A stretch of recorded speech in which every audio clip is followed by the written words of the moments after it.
30 years ago, straw was a liability. We had to burn it.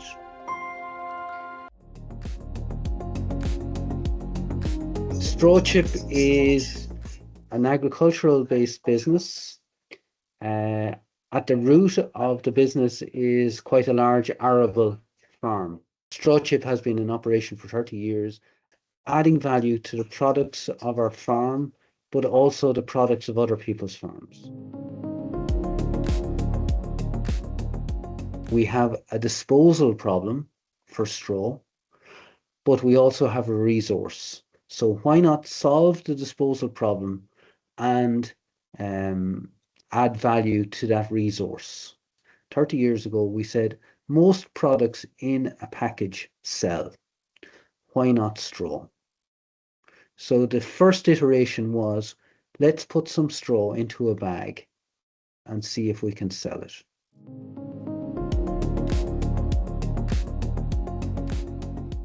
So the first stage of the process really is taking it off the fields at low moisture. Typically for stable storage, we're looking for below 15% moisture. Once we bale that straw up, it's put into long-term storage. We do that because there are fluctuations in the production cycle at farm level that are out of everyone's control. Once we get it into storage, we're processing. The initial step is to chop it down. So again, we might sieve that material. We take something that's been chopped down very fine, we make a pellet out of it. We might add some other materials in there to change its properties depending on the final application.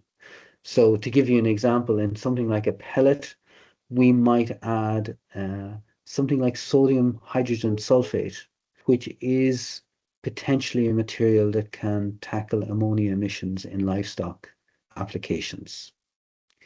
But a pellet also, a straight pellet can be a feedstock for an anaerobic digester, or it can be a toy for an animal to relieve boredom.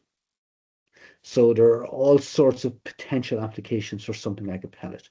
If we think something like chopped straw is amenable to fluidization, a fluidized material can be blown into a cavity in a house, and the straw can serve as a very, very good insulator. But ironically, that same material can be used to bed down a day-old chicken. The other thing that we are in a position to do is blend. All of these fibrous materials have slightly different properties and slightly different constituents.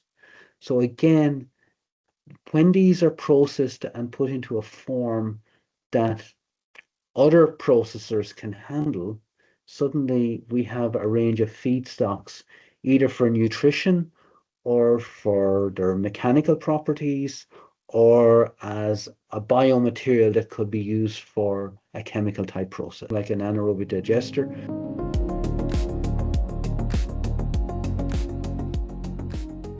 The process is circular.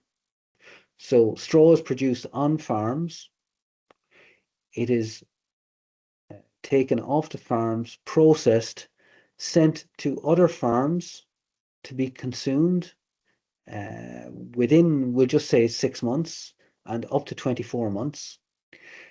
When it's consumed on a livestock farm, they produce organic manures. Those organic manures are in many cases returning to these farms to act as fertilizer for the following crop. Okay, so that's the circular element. But if we take a longer time frame, there are many houses today with a design life cycle of something like 43 years. So the insulation that would be produced from straw within 43 years could return to the soil for recycling. In terms of raw materials that we buy, we pay a premium, we ask people to make an effort, and we pay them for the effort. StrawChip is a local employer. Most of its raw materials come from the local environment. We're very much rooted in the community here, okay? And the profits that we make are reinvested within the community. Is it sustainable what we do? I think yes. Our farms, which are quite extensive here, are all being fertilized with organic manures that have been produced using straw that has come from this farm on a mass balance basis. We have displaced a lot of imported fertilizers on our farm because of that circular model. We are producing better crops. We use GPS positioning on all our equipment now. But that actually has delivered a real and tangible benefit of using 10% less inputs on our farms to grow the same or more crops. We have displaced about 40% of our electricity requirements by generating electricity on site. We are constantly automating here, introducing intelligence into the processes that we use here. The first thing I would say is the journey is not easy. The second thing I would say is it takes a very long time, but it's immensely rewarding if you persevere and you succeed.